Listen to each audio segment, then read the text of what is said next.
Assalamu alaikum students. Welcome to Knowledge for Students. Students, today we are starting class number 77 and in today's class we are going to talk about the time. Mean to say that how can we ask the time that what time is it, and if we have been asked the time then how can we tell the time. Mean to say कि अगर हमें किसी से वक्त पूछना हो कि time क्या हुआ है या घड़ी पे इस टाइम क्या टाइम हो रहा है, लाइक इस तरह से कुछ भी अगर हमें क्वेश्चनिंग पूछनी है तो हम किस तरह से पूछेंगे, या फिर अगर हमसे सवाल किया जाता है टाइम के बारे में कि इस टाइम वक्त क्या हुआ है तो देन हम किस तरह से बता सकते हैं. तो चले आए स्टार्ट करते हैं आज की क्लास. तो स्टूडेंट्स, हमारे पास सबसे पहले ये जो तीन तरीकाकार लिखे हुए हैं ये बेसिकली टाइम पूछने के हैं, बट ये तीनों फॉर्मल वेज में लिखा हुआ है. फॉर्मल वे मीन अगर आपने किसी से टाइम पूछना है लेकिन एहतराम के साथ मुहज्जब अंदाज में किसी से आप टाइम पूछना चाहते हैं तो देन आप ये तीन स्टेटमेंट्स में से किसी भी एक स्टेटमेंट का यूज कर सकते हैं. नीचे जो लिखा हुआ है ये लिखा हुआ है कैजुअल और इनफॉर्मल वे.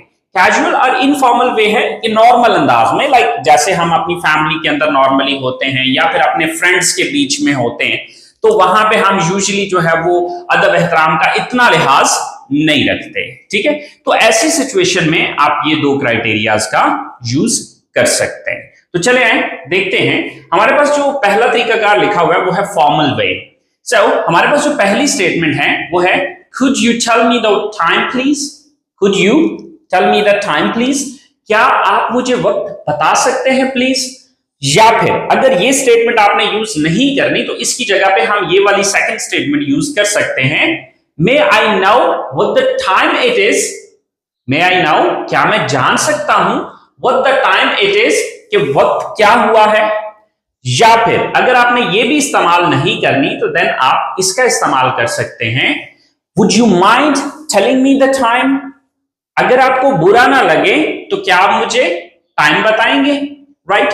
तो अब इन तीनों स्टेटमेंट में से जो भी स्टेटमेंट आपको इजी लगती है, इन तीनों स्टेटमेंट्स में से जो भी सबसे इजी और कंफर्टेबल आपको लगती है, so you can use that one. आप इनमें से उसका इस्तेमाल कर सकते हैं, राइट.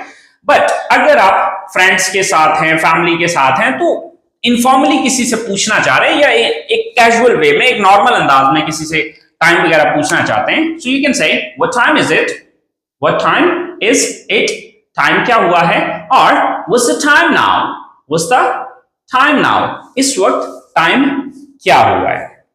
सो स्टूडेंट्स, अगर आपको टाइम पूछना हो so you can use any one of them. आप इनमें से कोई भी तरीकाकार इस्तेमाल कर सकते हैं, बट आपने ये देख लेना है कि आपने पोलाइटली या फॉर्मली कहां पर पूछना है और कैजुअली किससे आपने पूछना है. तो इस तरह से आपने खुद डिसाइड कर लेना है कि इनमें से कौन सा स्टेटमेंट यूज करना चाहोगे या इनमें से कौन सा स्टेटमेंट यूज करना चाहोगे. तो ये 5 स्टेटमेंट्स मैंने लिखे, इन पांचों में से 2 स्टेटमेंट आप कोई भी पिक कर लो या फिर आप सभी प्रिपेयर कर सकते हो. अब अगला सवाल ये है कि सर अगर यही सवाल हम में से किसी से पूछा जाता है then how can we tell the time.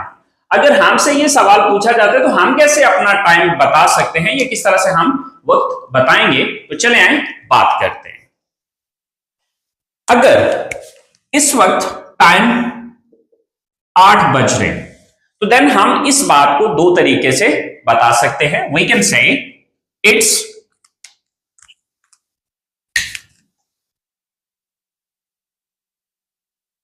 8.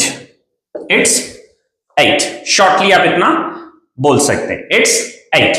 या फिर अगर आप ये नहीं बोलना चाहते so then you can say it's 8 o'clock. It's 8 और it's 8 o'clock.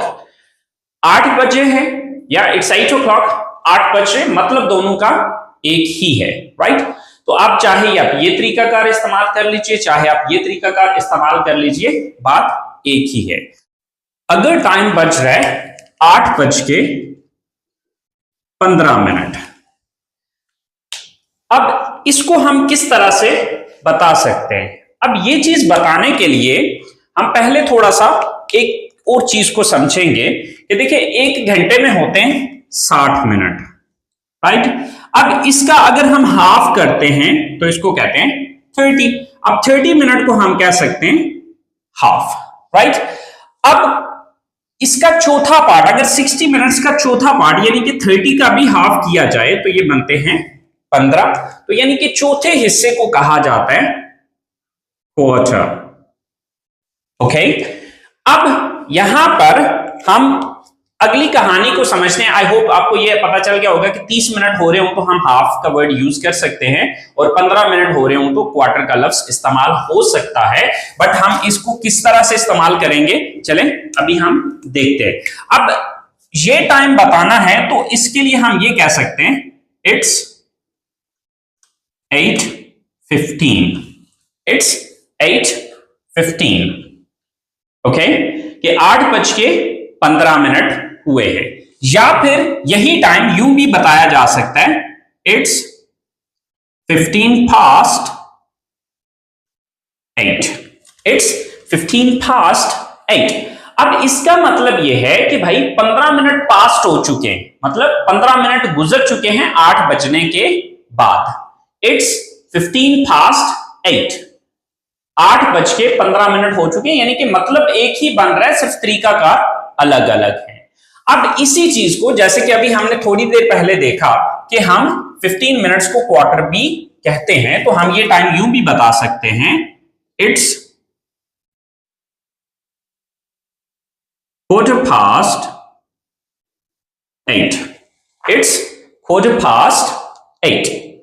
तो अब इस तरीके से टाइम बताइए, इस तरीके से बताइए या इस तरीके से बताइए, मतलब एक ही है, मीनिंग्स एक ही निकलेंगे, राइट।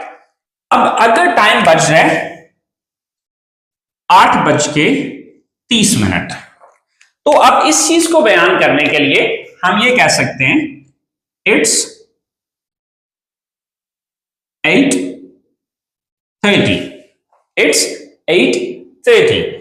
या फिर हम इसको यूं भी कह सकते हैं इट्स 30 past 8, इट्स 30 past 8, मतलब 30 मिनट पास्ट हो चुके हैं, मतलब गुजर चुके हैं 8 बजने के बाद। या फिर हमने थोड़ी देर पहले ये डिस्कस किया था कि 30 मिनट को हाफ भी कहा जाता है, so we can say it's half past 8.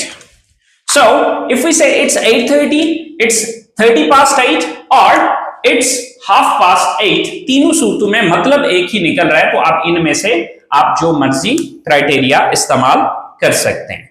अब बात करते हैं कि अगर हमारे पास टाइम हो रहा है 8:45, 8:45, तो इस टाइम को हम कैसे बता सकते हैं? We can say it's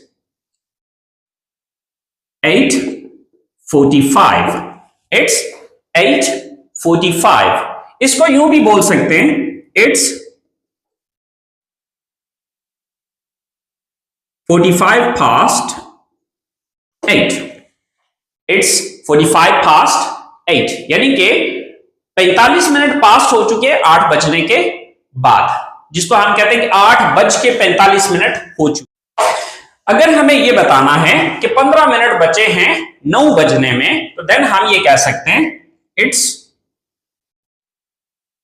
15 to 9। मतलब ये कि अगर 8:45 हुए हों तो डेफिनेटली हमारे पास 15 मिनट बच रहे हैं 9 बजने में, तो हम ये कह सकते हैं इट्स 15 to 9, इट्स 15 to 9। अब इसी तरह से अगर हमें ये बोलना हो कि जी 8:45 बज रहे हैं, 8:45 बज रहे हैं, तो अब हमें पता है कि 15 को हम क्वार्टर भी कहते हैं, तो हम कहेंगे it's 8:45 to 9, it's 8:45 to 9। So इनमें से कोई भी तरीकाकार आप इस्तेमाल कर सकते हैं।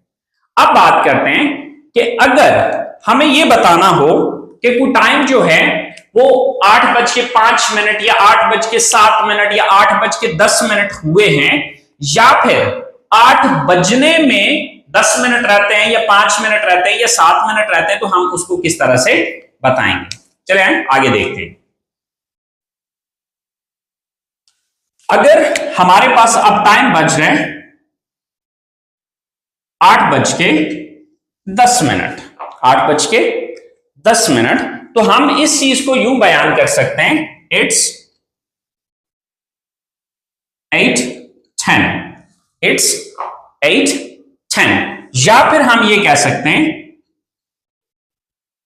It's 8:10, it's 8:10। लेकिन अगर टाइम बच रहा हो 7:50, 7:50, सो ऐसी सिचुएशन में मैं ये कह सकता हूं इट्स 7:50, इट्स 7:50, या फिर मैं ये कह सकता हूं इट्स 7:50, या फिर मैं ये कह सकता हूं कि भाई 8 बजने में 10 मिनट रह गए। अगर मुझे ये बात यूं बोलनी हो कि बजाय कि मैं ये कहना चाहूं कि 7:50 हुए, तो इसकी जगह पे मैं ये भी कह सकता हूं कि भाई 10 मिनट रह गए 8 बजने में। So then what would we say? I would say it's 10:08, it's 10:08। तो याद रखिए कि जब भी आपने गुजरे हुए वक्त की बात करनी कि इतना टाइम गुजर चुका है, वो चाहे 10 मिनट है, 5 मिनट है, 7 मिनट है, 20 मिनट है, 25 मिनट है, कुछ भी ऐसा है, तो उसके लिए आपने पास्ट का वर्ड यूज करना है। यानी कि जितने मिनट पास्ट हुए पहले मिनट को यूज करना है, फिर पास्ट का वर्ड यूज करना है, और उसके बाद फिर आपने घंटा लगाना है। अगर कोई टाइम बचता है, जैसे कि हम कहते हैं कि इतने बजने में इतने मिनट बच रहे हैं, मीन टू से जैसे हमने कहा कि 10 मिनट रह गए हैं 8 बजने में, 5 मिनट रह गए 8 बजने में, 7 मिनट रह गए, 20 मिनट रह गए, 25 मिनट रह गए हैं, तो जब भी रह गए को जाहिर करना है तो पहले मिनट लगाना है और बीच में फिर टू लगाना है और आगे घंटा लगा देना है। तो इस तरीके से हमारा जो है वो टाइम हम बयान कर सकते हैं। अच्छा, यहां पर हमने जो एग्जाम्पल ली है वो 8 बजे से स्टार्ट किया है। ये टाइम कोई भी हो सकता है, 8 बजे, 9 बजे, 10 बजे, 11 बजे, 12 बजे, 1 बजे, 2 बजे, 3 बजे, 4 बजे, 5 बजे, टाइम टेबल कुछ भी हो सकता है, बट क्राइटेरिया यही होगा। फर्क सिर्फ इतना आएगा कि जहां पे 8 लग रहा है वहां पे हम उसको चेंज कर देंगे, उसको 7:10 कह सकते हैं, इसको हम 8:10 कह सकते हैं, 9:10 कह सकते हैं, 11:10। तो अब जो भी घंटा यहाँ पे ओरिजिनली है आपने उसी के अकॉर्डिंगली टाइम बताना है। आई होप सो आप लोगों को इसकी समझ आ गई होगी। फिर भी अगर आपको कोई कंफ्यूजन हो, कोई मसला मसाइल हो, तो प्लीज आप लोग कमेंट्स बॉक्स में जाके कमेंट्स कीजिए, और अगर आपको मेरी वीडियोस पसंद आ रही हैं तो प्लीज सब्सक्राइब के बटन पे क्लिक कर दीजिए। सो अगली क्लास तक के लिए इजाजत दीजिए, दुआ में याद रखिएगा। अल्लाह हाफिज।